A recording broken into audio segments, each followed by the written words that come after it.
Services Director for the Salvation Army, Simeon Keeling, has been participating in the homeless count for about 3 years now. He says the island has seen an increase in homeless people by the hundreds in the last year. He says it's almost always difficult to pinpoint where these people stay. When you drive down the main street, the first couple houses next to the road are nice homes. When you go behind those first, second, or the third house, especially where there are dirt roads, people will find that there are a lot of people living in shacks, people that are homeless, people that are living in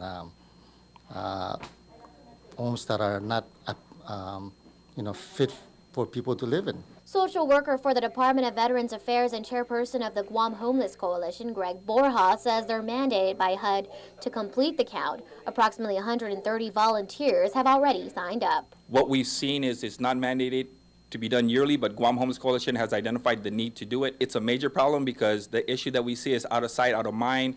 It's where you actually go into certain areas within the community and you see individuals living in conditions that are quite horrible. Actually, the housing situation, it should be condemned.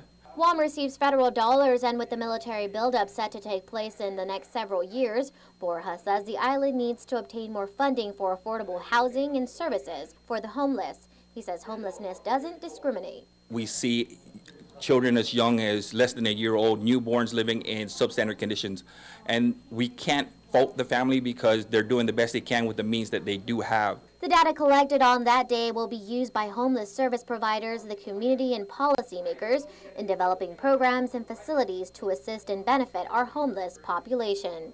If you see volunteers roaming your streets and conducting interviews for the homeless count, don't be alarmed because the count will take place from about 6 a.m. to about 8:30 at night. Reporting for Guam's News Network, I'm Michelle Cadahay.